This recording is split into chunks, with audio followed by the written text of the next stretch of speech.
Tinkerbell, a fairy tale. It was a special day in Pixie Hollow. All the fairies gathered around. With a sprinkling of pixie dust, a new fairy was born. Her name was Tinkerbell. Queen Clarion welcomed the newest fairy. Born of laughter, clothed in cheer, happiness has brought you here. The fairies tried to help Tinkerbell find her talent. They gave her flowers, water, and light. But everything Tink touched faded away. Then Tinkerbell passed a hammer. It began to glow. It flew straight toward her. She had found her talent. She was a Tinker Fairy. The Tinker Fairies came to welcome Tinkerbell. Tink was happy to meet them. She was also a bit sad.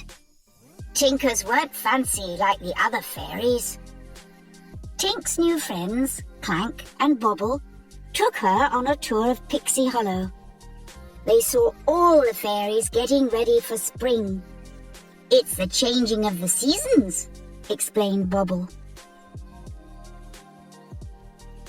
There was a lot going on at Tinker's Nook. Tinkerbell loved seeing all the useful things the Tinker Fairies made. Fairy Mary was the head tinker. She told Clank and Bobble to deliver their creations to the rest of the fairies fast. They would need the items on the mainland. "The mainland sounds flitterific," cried Tink. The Tinker Fairies showed the Queen what they had made. One of Tinkerbell's creations still needed some work. Tink would fix it in time to take it with her to the mainland. The Queen told Tink that Tinker Fairies did not go to the mainland. "Your work is here, in Pixie Hollow," Queen Clarion said. "Being a tinker stinks," said Tinkerbell, back at Tinker's Nook. Fairy Mary told her that she should be proud of who she was. But Tinkerbell did not want to be a tinker. She wanted to be a nature fairy. She asked her friends for help. First, Silvermist tried to teach Tink how to be a water fairy. But Tink was not good with water.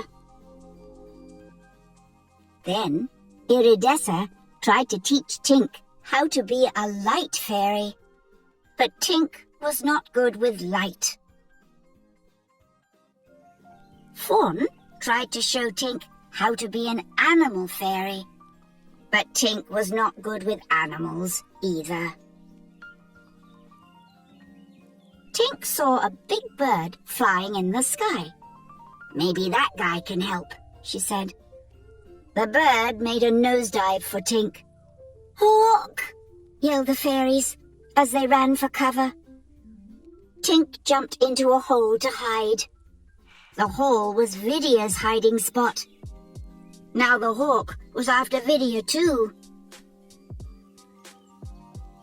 The other fairies attacked the hawk with berries. Vidia was safe, but she was angry. Tink tried to help her clean up, but she didn't want Tink's help. Tink felt horrible. She couldn't hold drops of water. She couldn't hold rays of light. Baby birds were afraid of her. "I'm useless," she said. Tink flew to the beach. She wanted to be alone. There, she spotted a broken music box. Tink quickly got to work. Her friends watched. "You fixed it," Silvermist cried. They were all amazed at her tinkering talent. Tinkerbell enjoyed tinkering, but she still wanted to go to the mainland. As her last hope, Tink went to Vidya for help. But Vidya was still angry with her. Vidya got an evil idea. She said Tink should capture the sprinting thistles to prove she was a garden fairy. It was a dangerous job. But Tink had to try. It was her last chance. She made a corral and a lasso to capture the thistles. She saddled up Cheese the mouse and was on her way. "It's working!" cried Tink. Thistles went into the corral. But then Vidya blew a strong gust of wind. The corral gate flew open. The thistles ran out. Hundreds of other thistles ran by too. Tinkerbell lost control of them. The thistles ran this way and that way through Springtime Square. They destroyed all the springtime supplies.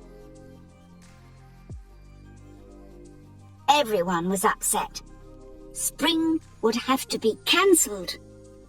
It was all Tinkerbell's fault. She flew away in shame.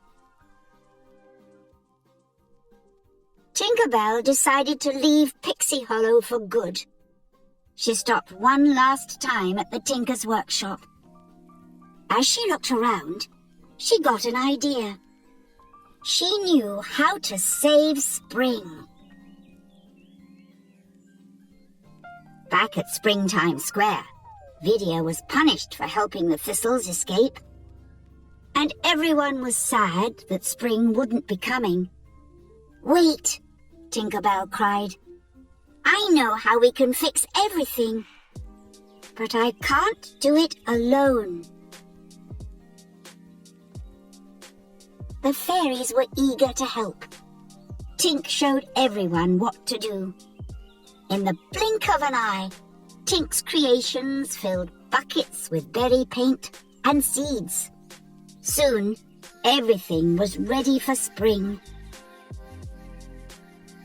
"You did it!" exclaimed Queen Clarion. "You saved spring." "We all did it," said Tinkerbell. Fairy Mary told Tink she could go to the mainland too. The music box Tink had fixed belonged to a special little girl, and only Tinkerbell could deliver it to her. Tinkerbell was happy. Her tinkerings had saved spring. She was a Tinker Fairy, and proud of it.